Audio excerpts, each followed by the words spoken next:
to the Crazy House World Championship 2022.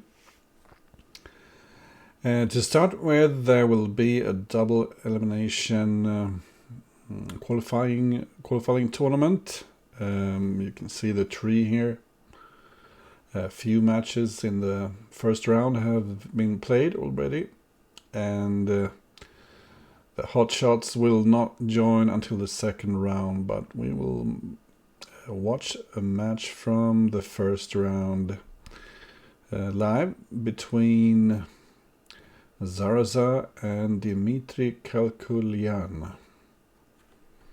So, Zaraza being the rating favorite, so I expect a fairly easy win for her. You know, she's a famous Russian Crazy House live streamer.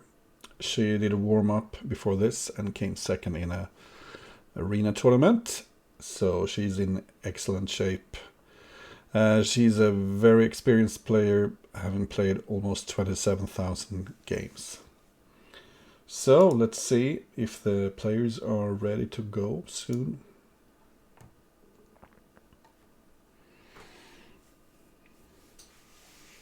And we will watch the match from the view of Zaraza.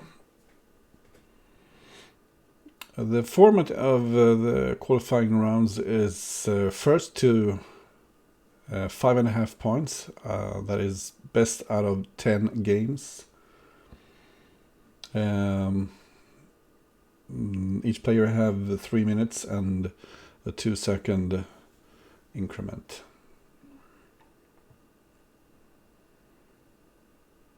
So the players are seated and ready to go. And apparently after the seeding was done, DimitrjCalculyann has improved his Crazy House rating, and he seems to be a strong chess player, so maybe this will be an even match. Let's see. He hasn't played that many games, only 54, and the 50 games are required to participate. So this will probably be a tough match for Zaraza.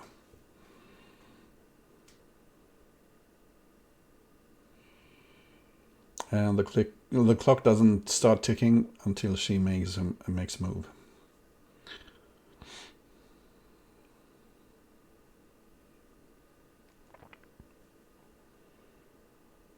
So let's see how she deals with a d4 move by white.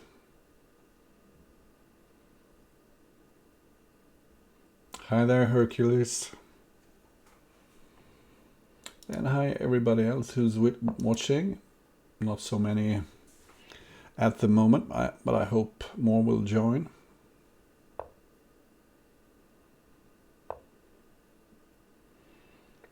Zaraza is picking a conservative setup here as black. And when white puts his pawns like this, maybe it's a good option to fianchetto the light squared bishop. But putting the bishop on e7 here makes it hard for the knight to move away from c6. Yes, I am on delay by 20 seconds. I wasn't sure if I would bother to do a delay, but after all, it's a competitive game.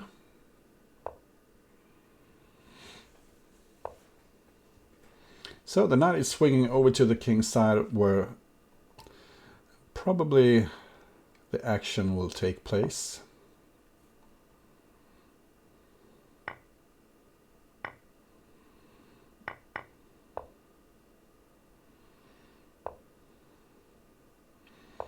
And black, having traded her c-pawn for an e-pawn, is probably doing quite well here. I'm a bit suspicious here about the knight though on e7, because it blocks the black queen and actually weakens the dark squares somewhat.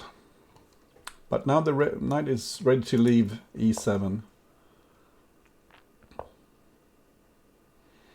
Since the rook isn't worth more than a knight, I doubt that this was the best move, because putting it on e4 would be much more aggressive.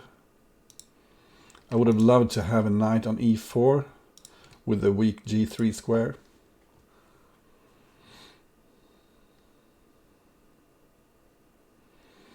Black has done an excellent job putting her pieces on the board. So white has a lot of pieces waiting in line here. A lot of catching up to do.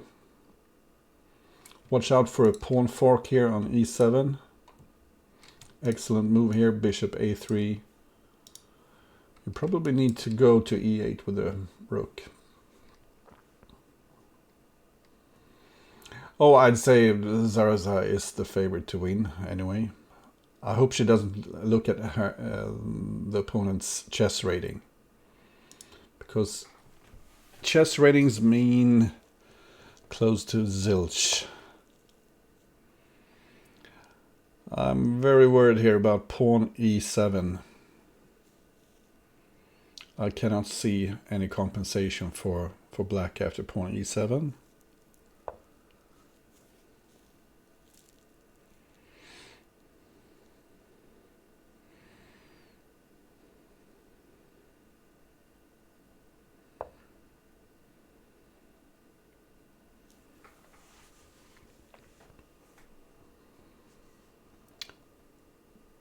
So you take on f8 naturally.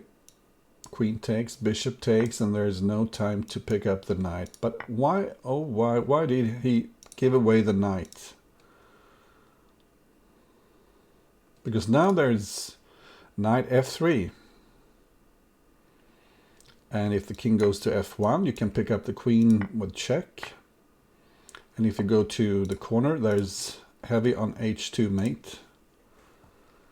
So this is starting to look good for black. Yeah, it's mate in one.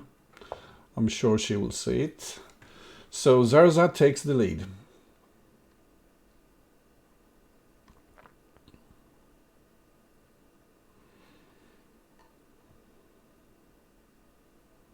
And I think I'm following Zaraza, so the next game should start automatically.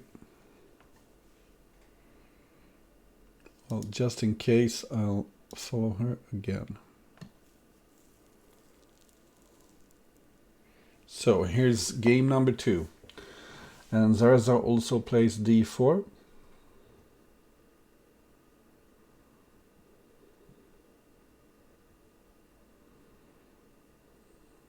White was clearly winning the game before.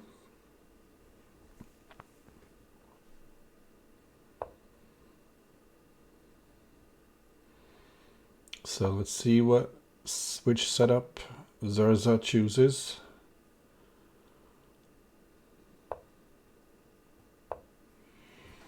It's always nice to pin knights, and if, or maybe when, black moves the e-pawn, the knight will be pinned. And white can decide whenever she likes to trade the bishop for a knight. Pinning knights gives a lot of control. It's not like that the knights are worth more than bishops, because they're not. It's just about control. And now there's a lot of weaknesses here on the dark squares. Once again, Zaraza is better at putting her pieces to use.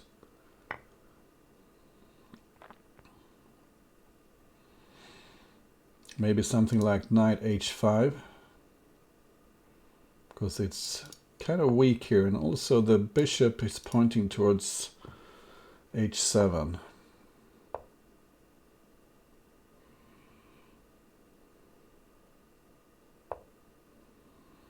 I would just leave the knight here on f3, because it takes so much time.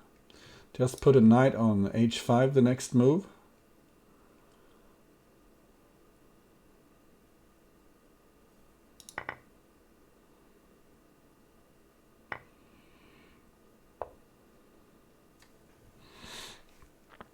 And you could maybe sacrifice on g7.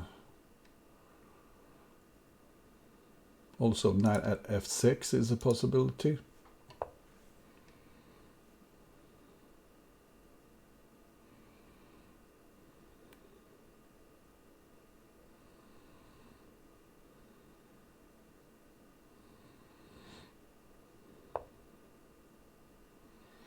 So Zaraza is investing some material here to get an attack going.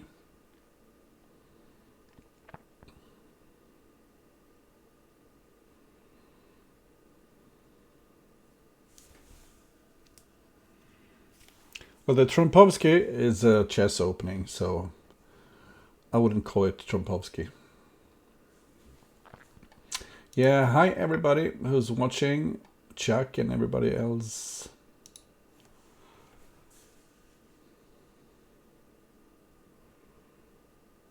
So let's say knight takes, pawn takes, and if the queen takes, you have pawn e5, and then the knight will land on f6. So this seems to give Zaraza excellent attacking opportunities. She has 2 knights in reserve. And now there's a knight fork here on e7. She missed it. Picking up the queen would have ended the game fairly quickly, I think.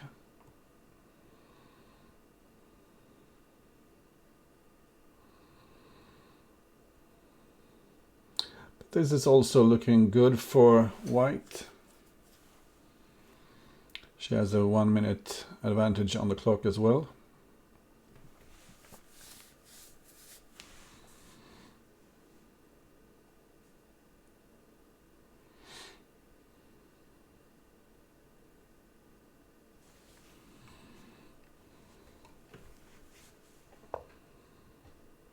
So black is trying to fantasize some attack here. I don't quite see how black can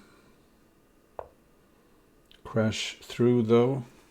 That seemed a bit unnecessary because now black can take and take with the queen.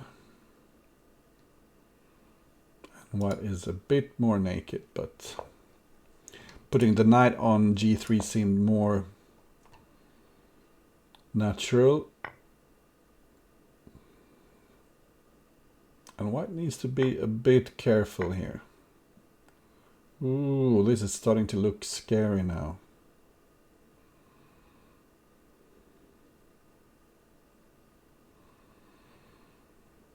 Perhaps it's even best to put a queen on g3.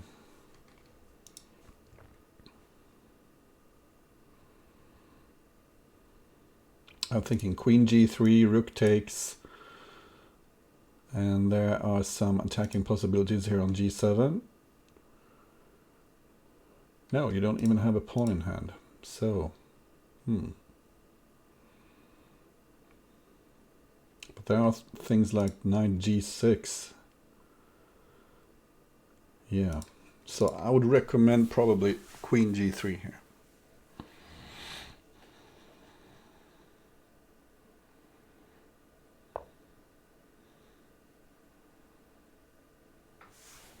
And now, why not simply take with the rook? Seems like black is winning here. Rook takes.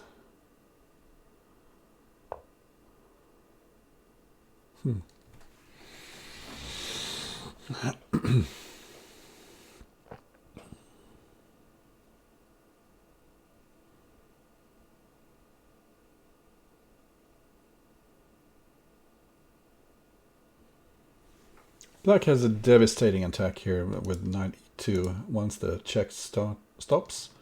So why not bishop g7?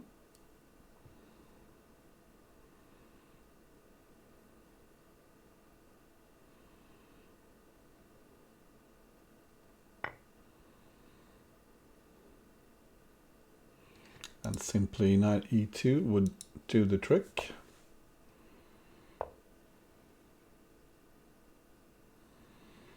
And obviously something like pawn g2 would have won, but now white is alive. Of course, you just sacrifice the queen there, and ouch. How is the final position? It's mate in 3. Yeah. That was a horrible mistake. So what do we learn here? Just keep the momentum. Don't lose it. Pawn g2, mate in 6. So 2-0 Zaraza. And a slightly different opening here. I would probably go for d5 because c4 weakens c2, and you would like to have a pawn here as black. This is a bit passive. But on the other hand, white is wasting a lot of tempos here on the queen side, and I'm not sure what d5 achieves. Spending a lot of tempos just to trade a pawn, and now maybe you can take on d5 with a knight here. Because if the bishop takes here, you can take on e7, and you have won a pawn.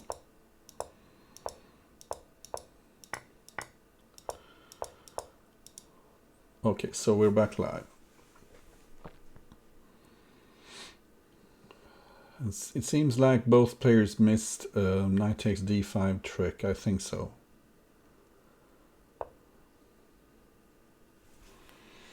And simply keeping the pin was probably good, but it's very tempting to invade here. Look how weak white is. And there's still this knight takes d5 trick maybe at some point.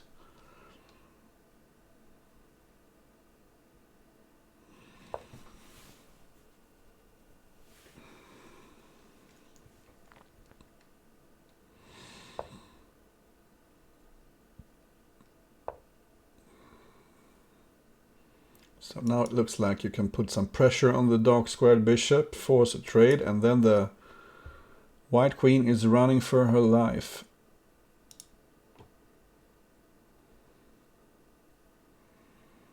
This does not put as much pressure on the white position. But why not simply take on g6 instead? I don't understand this decision. Maybe pawn g3. Try to provoke some weaknesses on the dark squares. If the pawn takes, you can take on g3 with a knight. So the idea is bishop takes here, you go back with the knight, and you've won a pawn. And obviously you're threatening to take on g5, so white can't just sit there and do nothing. So black won a pawn, and bishop to e5 seems like a huge threat here. Black seems to be in great shape. The knight is threatened, but yeah. Let's say queen takes here, you can take on d5, and then there's bishop c3 check.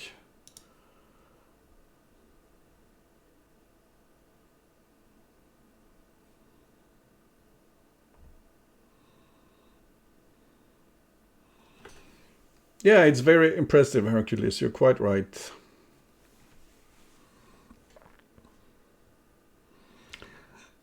Yeah, you're right, Hercules. It's fun to watch a strong chess player try to play a crazy house, because they just misjudge what to do. So I would here, for instance, I would go for the pawn probably. Just win some more material. Now, maybe pawn h2 to promote. Rook g5 seems sensible also. And now knight h4, take on g2. Black is just crushing here. You have moves like pawn b2 as well. And the queen is almost trapped.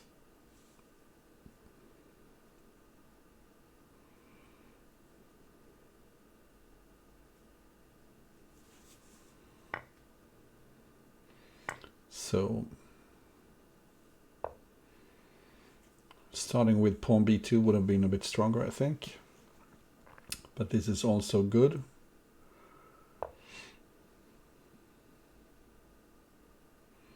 Zaraza with a huge lead on the clock.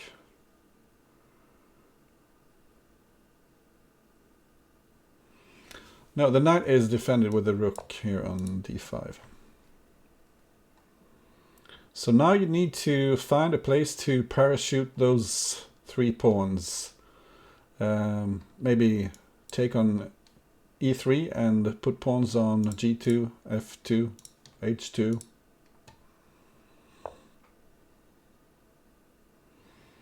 Chasing the queen, picking up b4, another excellent idea.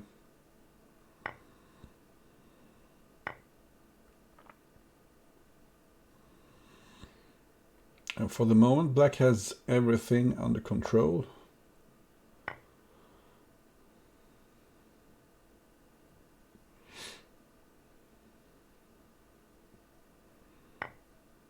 And I would take b2. You can always take on c2 afterwards, if you like.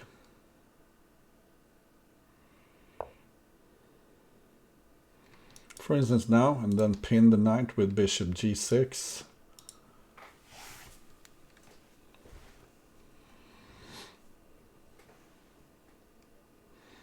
Dimitri is down to his last 12 seconds.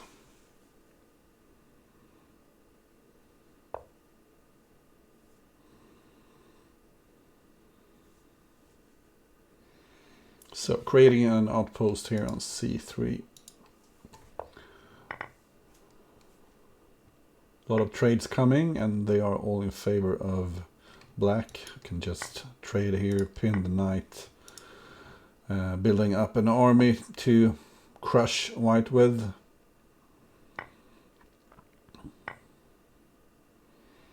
White has a super duper weak king, and black has a material advantage as well. Plus the issues with it. Clock, yeah. Dimitri losing on time. But it was dead lost anyway. So 3-0 Zaraza, who decides to fianchetto the bishop. And this pawn formation is very resilient. A lot of control here on the e file with the f pawns, and you can put the rook maybe on e1 also. Very hard for black to attack here.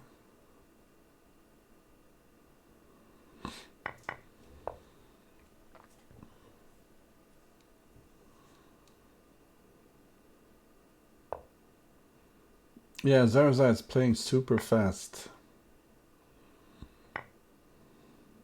And this is a typical mistake by a chess player. Why not leave that rook? The bishop was better here on d3 than the rook was on f1. They have about the same material value. So taking on f1 was just a mistake.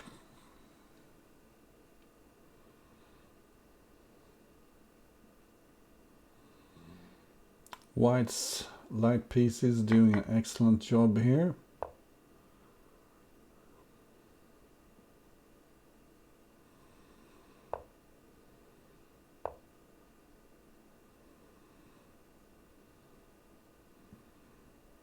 So this bishop on g2 comes alive, controlling e5 a bit more.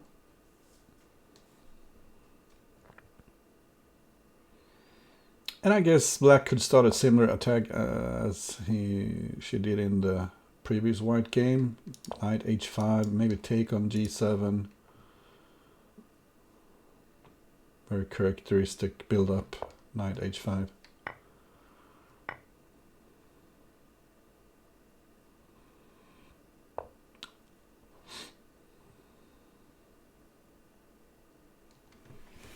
Yeah, let's see if they do.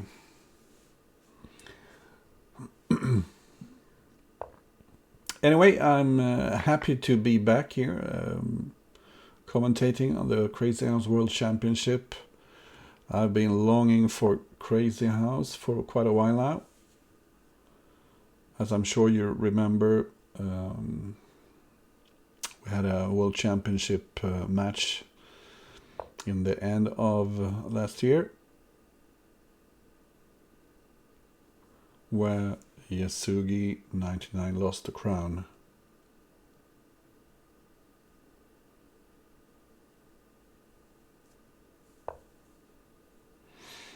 Oh, Marlon C is promoting my comments here.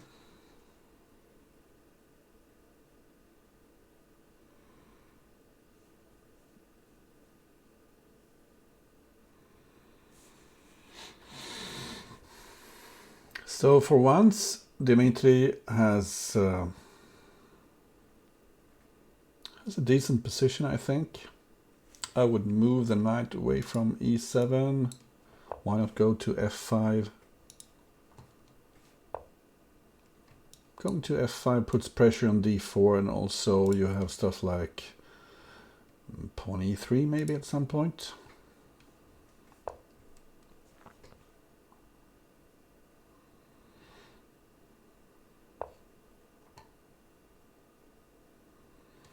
So this knight is in a bad spot here.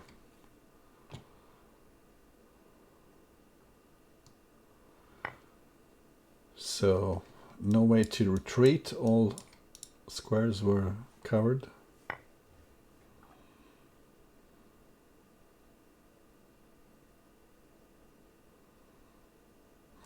And I forgot to mention that the winner of the World Championship match was, of course, Katask, who put on a brilliant show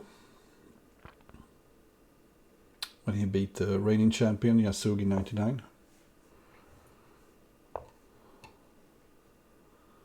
So a problem here for black is that he never moved his knight from e7.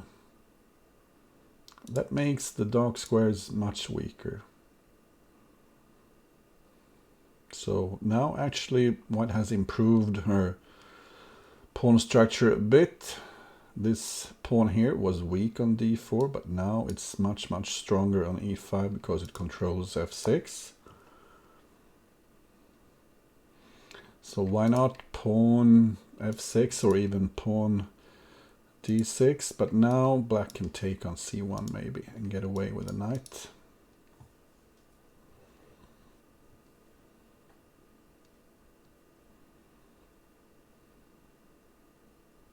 Notice that white is very safe here. Very safe.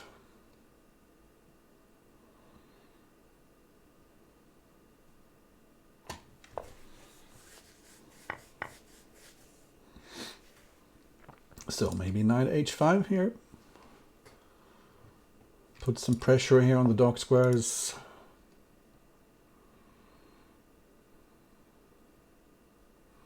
This leaves e2 very weak.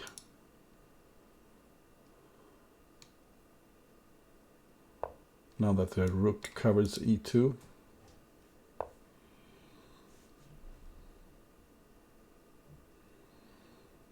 So threat against f2 was easily defended by the knight drop here on d4. So dropping the bishop on b6 actually made knight b3 look good.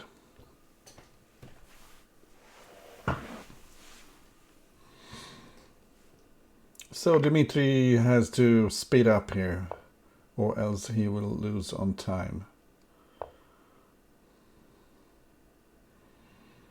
Zaraza going on the offense, trying to pick up a heavy piece, but giving two light pieces for the heavy piece. That was not so good.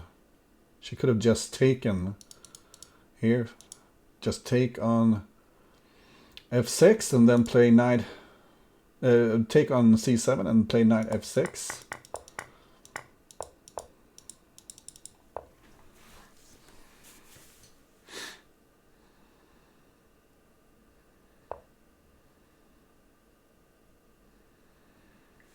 So here black is clearly winning. White's attack has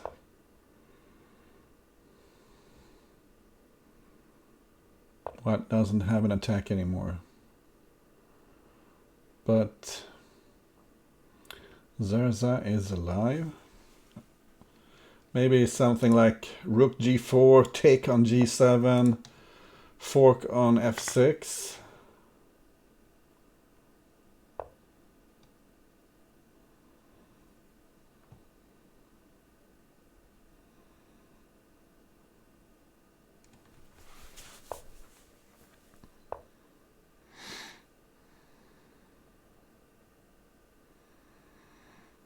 Well, obviously you have to leave the queen here on g1. I would try, one last attempt is rook g4.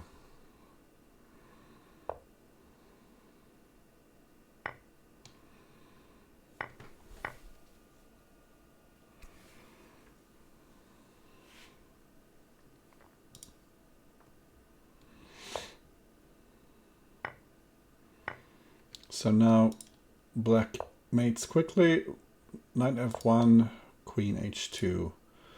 So Dimitri won a game there, but Zaraza had a tremendous position at one point. And Zaraza chooses another setup here.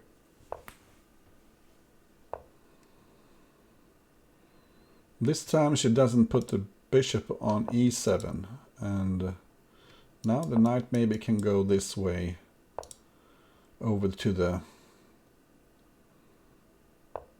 king side.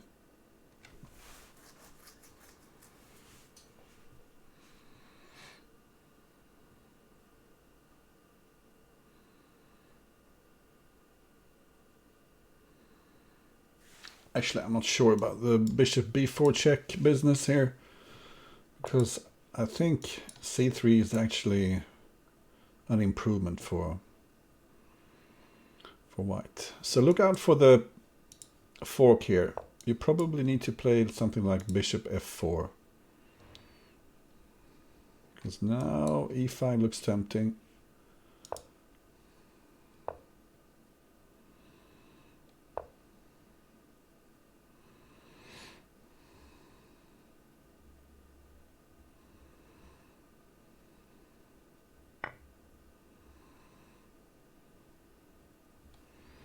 I see nothing wrong with taking here with check, because you can't really lock in that bishop. The bishop will just sacrifice on g6 if you try to play g6. So this is looking bad for, and pawn b7 was surely better than going back with the bishop. You need to look out here. Pawn b7 is a nasty threat.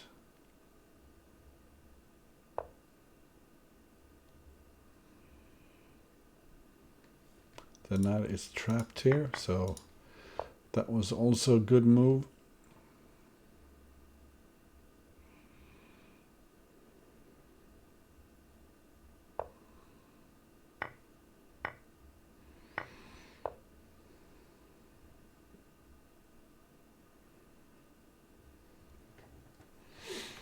A lot of pressure here on h6. Black will need to give the queen probably, but then you have queen h7 mate.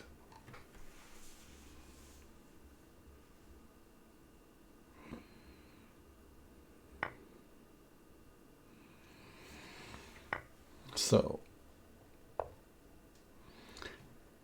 rook takes h6, finishes this game. Bishop f6, take on g7 and knight h5, and mate will soon follow.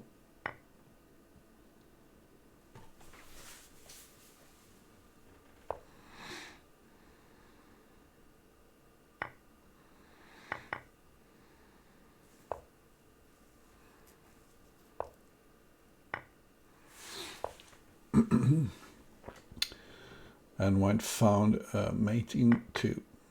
So 3-2 in favor of Zaraza, who has the white pieces in this game. So the player who reaches 5.5 wins this match.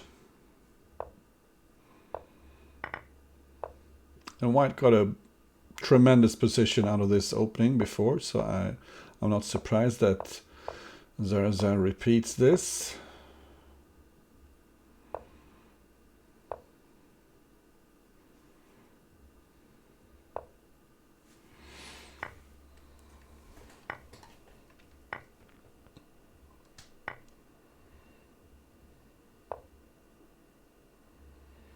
And simply rook e1 seems very natural.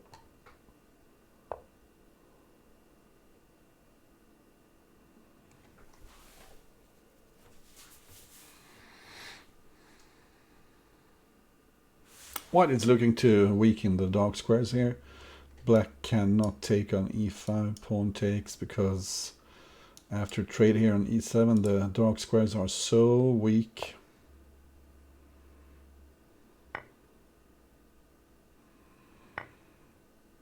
The question is where you take. I was thinking maybe taking on g6 was a bit better, but this looks good as well.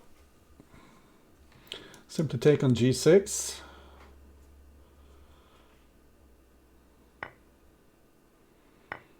And now bishop f4, or maybe bishop e5, yeah. Take here. I would have preferred bishop here, but all right. And certainly knight e5 instead of knight c5. The knight looks much better on e5.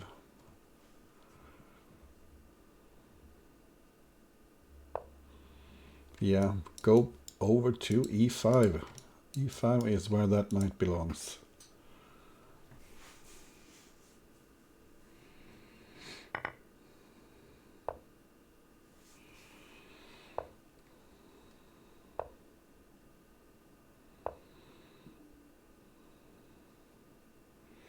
So finally the knight arrives, not the right knight, but at least the knight arrives on e5. And this is a very dangerous piece.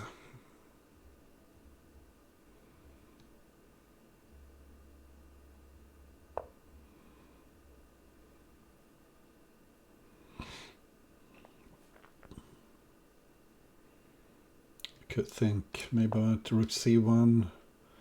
This is a very passive pawn. I would play rook c1 and maybe take on c6.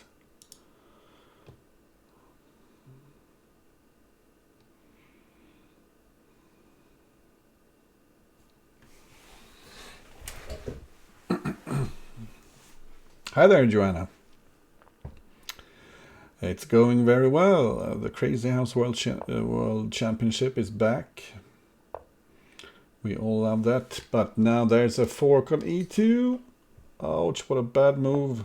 But black missed that. Whew. But will he miss it again? Knight e2 check. He missed it again. But that cost white a precious piece.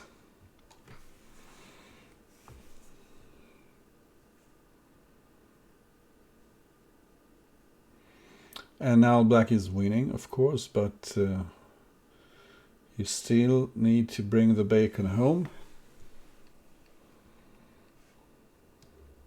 Yeah, go Zaraza.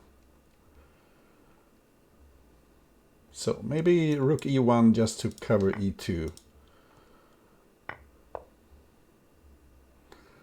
Knight e2 again. Forking the king and the queen. Also d3 is hanging. So this is starting to look quite hopeless for white, I'm afraid.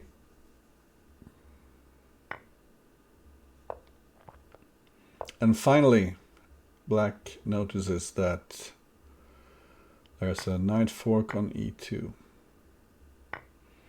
So last desperate attempt here by black to conjure up an attack.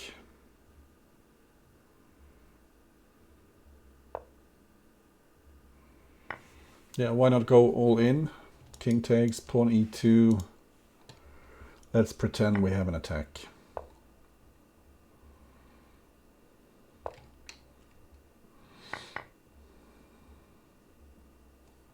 So you can just pick up this pawn e5.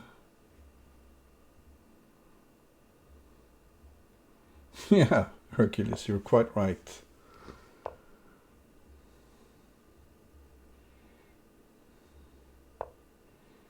It almost looks as if white is back in the game here.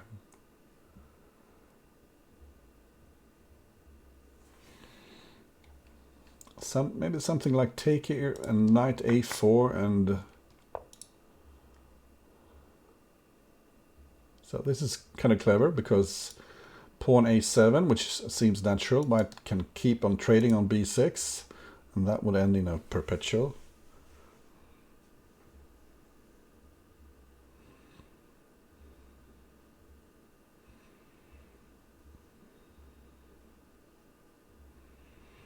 Yes, of course white is okay.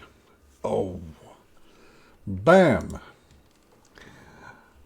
Black missed a knight fork on e2 several times, but Zaraza sees this knight fork immediately.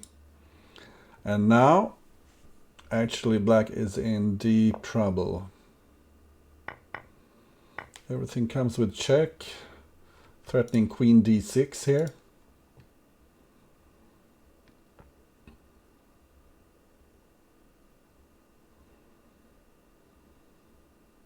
Cool, Johanna. So pawn d6, very natural move. And it does look as if Zaraza is turning this around.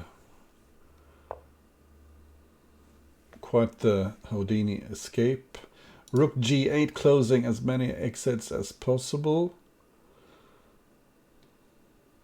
Possibly you can pick up the knight here because you have a knight threat on e7. I would recommend rook g8.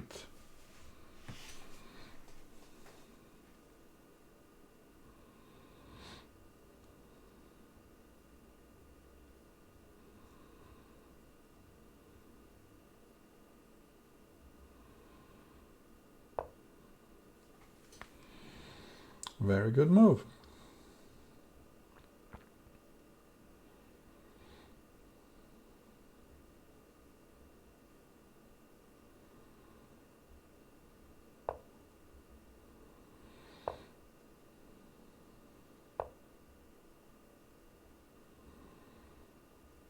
So, how do you finish this?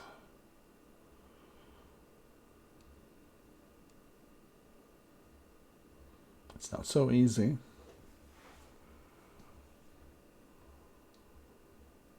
Maybe you should take on c7.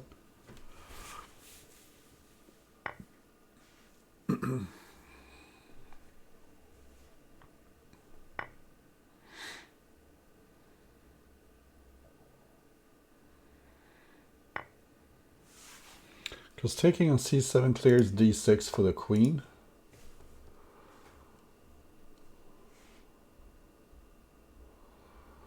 And maybe bishop b7 or pawn b7. You have a pawn in hand, so why not pawn b7?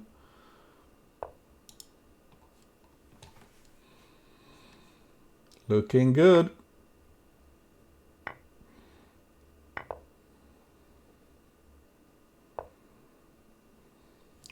That was maybe a bit too quick, but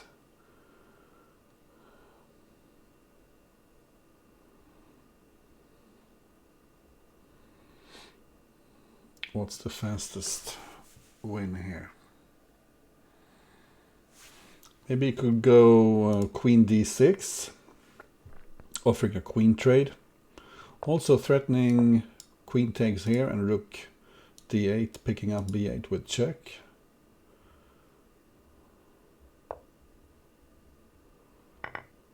So I don't see a check here for white in the next move. That means black can try to attack, but black just doesn't want to attack for some reason. Just take b7 now.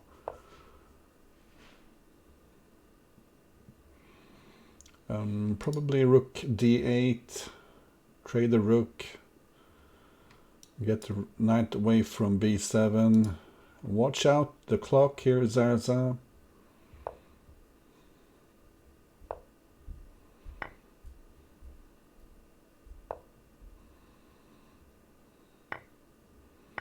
So we have a time scramble here.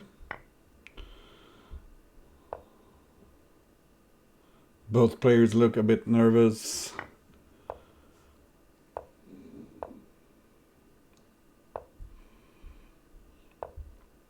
And Zaraza finds a cute mate there on d7. The rook was pinned. So 4-2 in favor of Zaraza.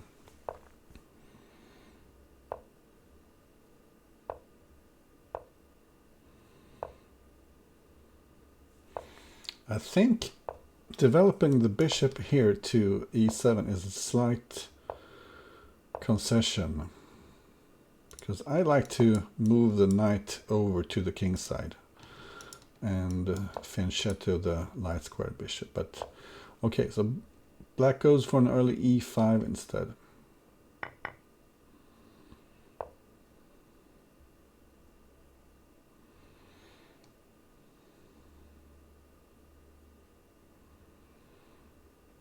And I like this for white.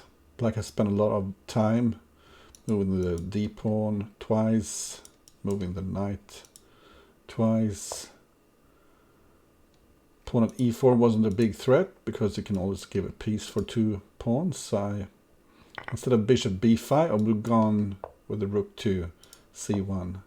And spending 2 moves to trade a knight on c6, that's not a very good investment. Just take on g2 here, pawn g4, and black has an attack.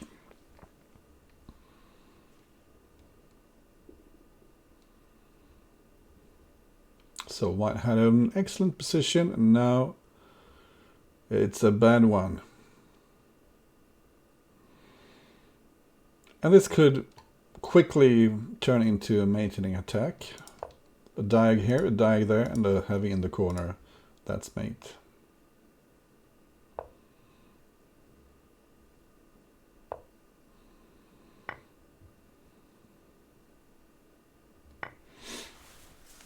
Yeah, you need to watch them.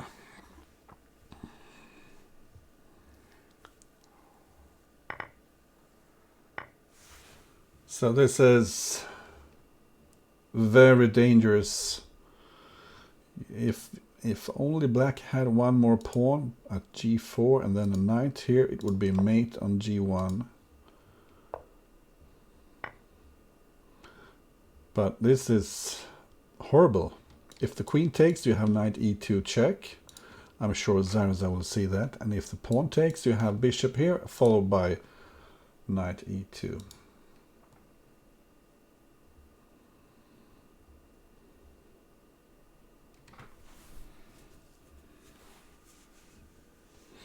One thing I like about Zaraza's, and now it's even mate in 2. So rook g1 is mate. And she misses mate in 1. Zaraza is very good at putting the pieces to work. And that's what you need to do in Crazy House. You need to put whatever pieces you have on the board. Yeah, he sure learned it the hard way.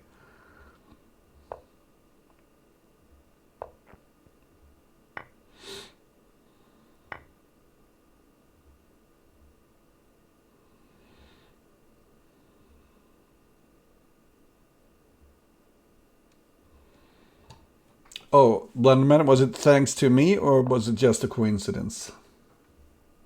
Because I'm sure a few people lost 200 points as well after watching my streams.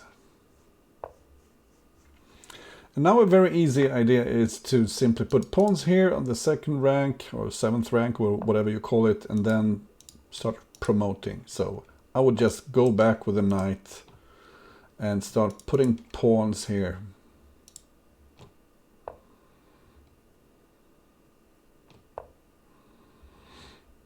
And starting with b2 would have been better, I think, because that immediately threatens to pawn, queen the pawn.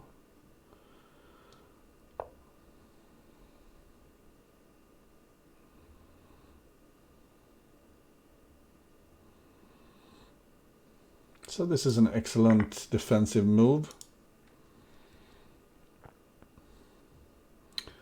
Possibly followed by rook c1. A little desperado attack here by white. Not much to worry about. The bishop on e5 is under fire.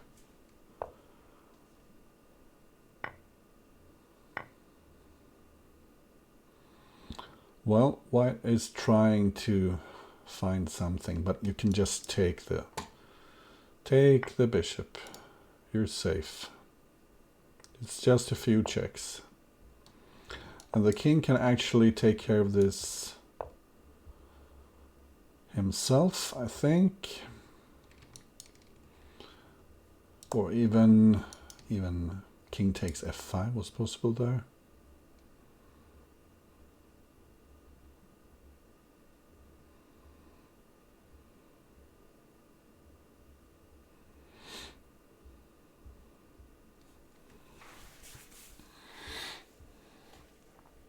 So all black needs to do here is survive a few more moves. The knight on f5 is hanging, so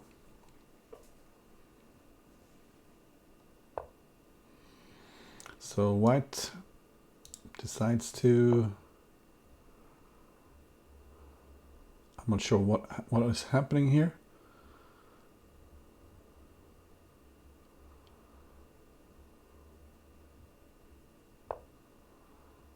Because now there's a mate on c5. Ouch! Ouch! Ouch! That hurt so bad. So black is super winning. And there's a mate in 5 here. A very instructive mate, actually. You see this from white's point of view here. So just drop a diag here. And how do you manage to check the white king here? Because h4 is covered by the white knight. But there is a knight check on e1. But what if white takes the knight? Then you under-promote to a knight here on e1. Okay. Zaraza should have won that. 4-3. And let's have a quick recap what happened in the opening. Zaraza playing a fianchetto line, quickly going on the attack. Yeah, e1 queen sure looked like a mouse slip. I'm not sure what was the idea.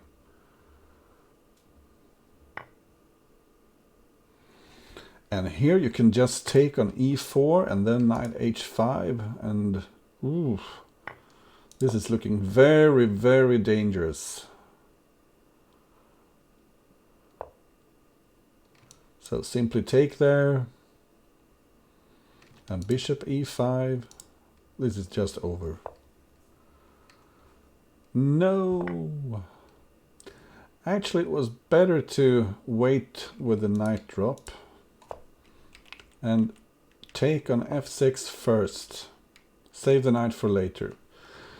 Take here on f6, queen takes, and bishop e5. Because if the queen goes this way, you have knight e7. If it goes back, you have knight h6. Mate! And mate is better than simply checking. But now you can trade queens and you have a smothered mate. I don't know if you saw that in the end, but Zaraza found the classical smothered mate. Swapping queens and then queen g8 and mate on f7 is coming in the next move. So Zaraza has 5 points, leading 5-3.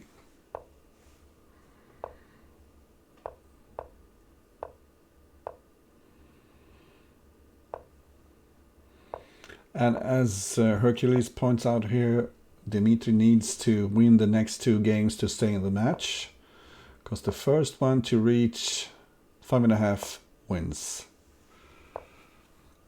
And whenever I move my knight away, I like to follow up with f5. I don't like this particular piece arrangement at all. But white plays on the wrong squares. d5 was bad. Just playing into black's hands. And watch out for pawn g5 here.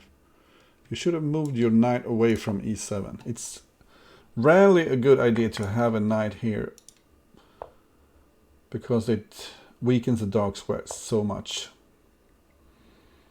But speaking of dark squares, black has some interesting prospects here. How do you start? Possibly by trading this knight. But I'm not sure. Why don't you just take here and play knight f3? Looks fine for white.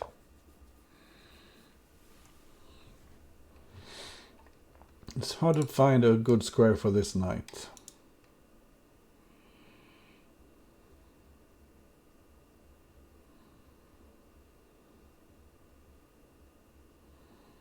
Maybe you should play... One idea for black here is pawn g4. Tanking with the bishop, pinning, and also giving this knight a square.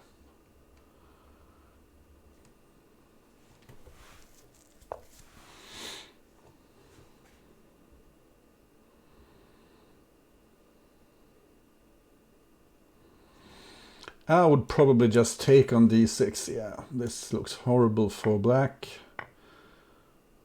And I'm not sure why he took on b7, because now, yeah, maybe black can get an attack here. Although pawn e7 looks good. Knight h4, why not knight h4? Oh, was the not? No, knight h4 looked much better. Much better.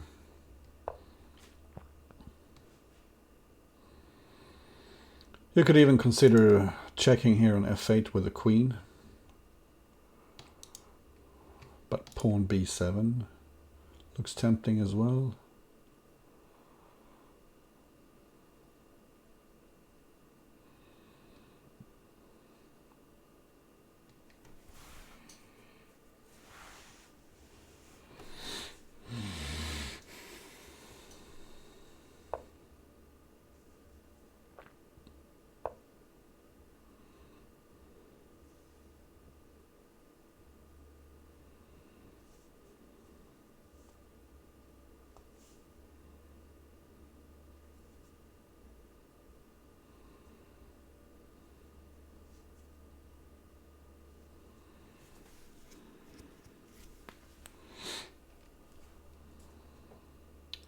So you can probably play queen g2 here.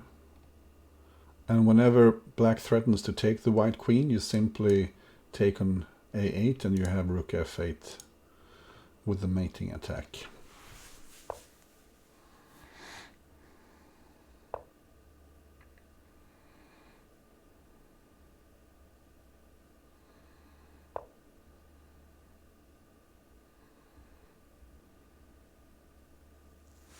g4 is also a good square for the queen.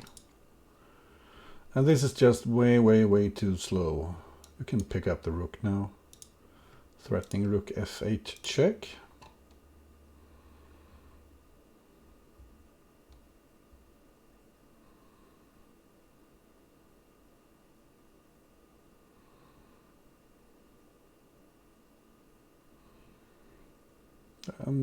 Putting the knight on g5 rather than h4 was a bit unaggressive, because on h4 you would have threatened the g2 square.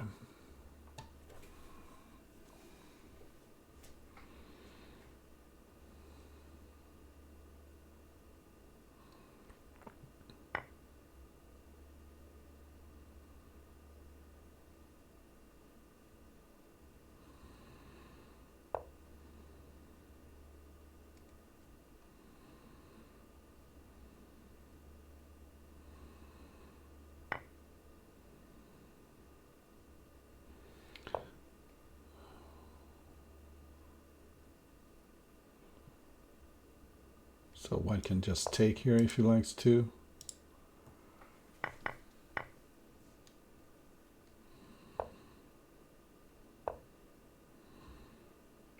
This is forced mate for sure.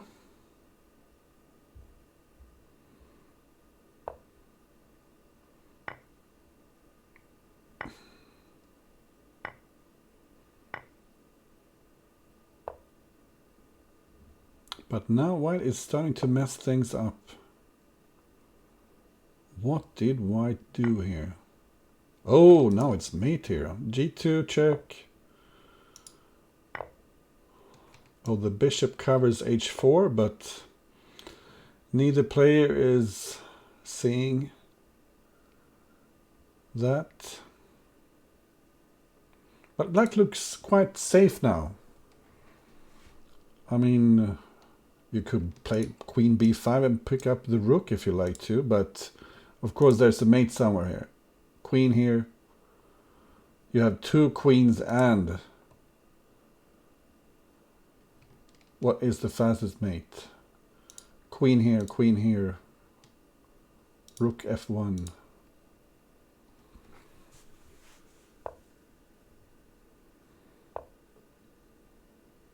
Oh, is Dimitri streaming?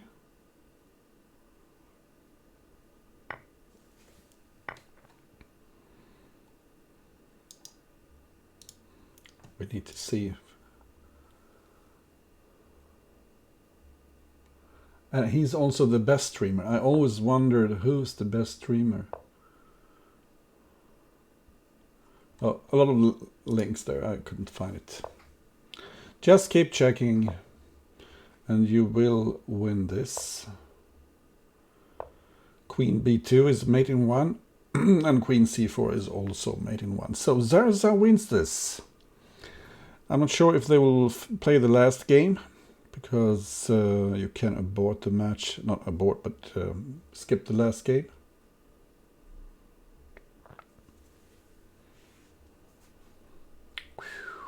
Well, Dimitri was winning, obviously. Let's see if we can find...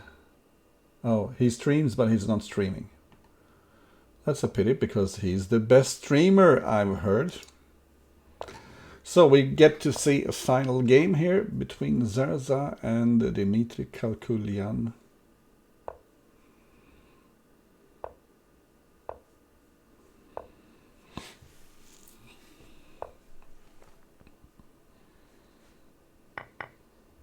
It was a very tough match indeed. And now you can check and pick up the rook. Why didn't you check on c7 when you got the chance? I mean, that has to be... Surely that's the idea behind bishop b5. So maybe a quick e4 here.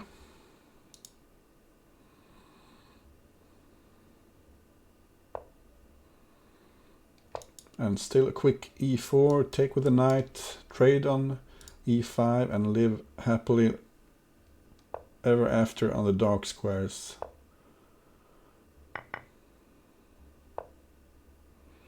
And that's just a pawn. I'm sorry to say this, but Dimitri, you cannot be so generous with your pawns.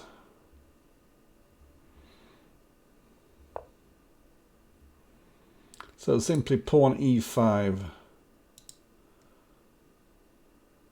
Oh, this is going to be torture for black. Pawn d6 maybe. Why bring the black queen in voluntarily? Oh well.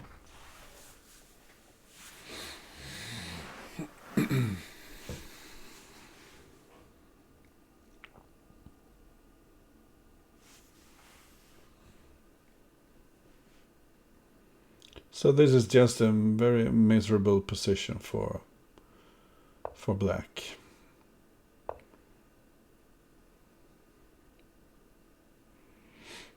White can trade here on d6, play bishop e4 maybe, or bishop d6 now.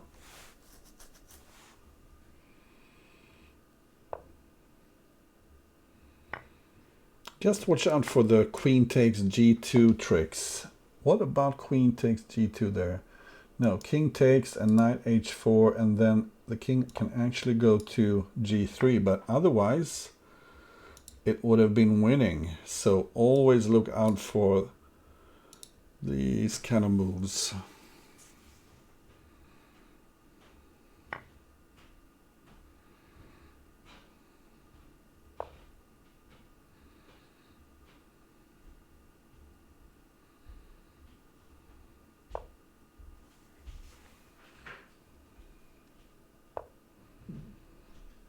Watch out. Queen g2 it's dangerous.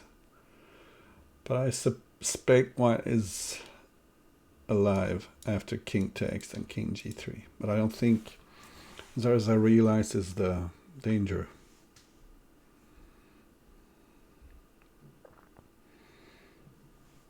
Yeah, kudos to Dimitri for making this a very enjoyable match. Now white has complete control. And a nice way to keep on activating the pieces, well, the black queen is trapped here, as you can see that now. But simply queen h5, putting pressure here on g5, threatening maybe queen h8 check, and also threatening knight takes f7 check. So, but no, there's no way out for the black queen here.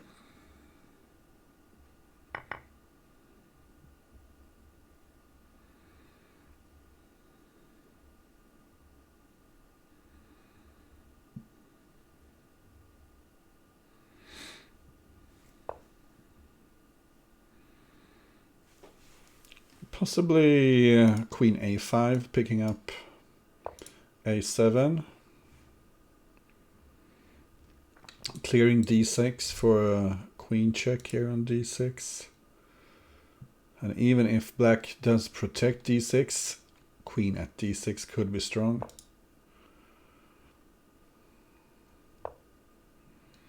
So now you can take here, and knight at b6 is a threat.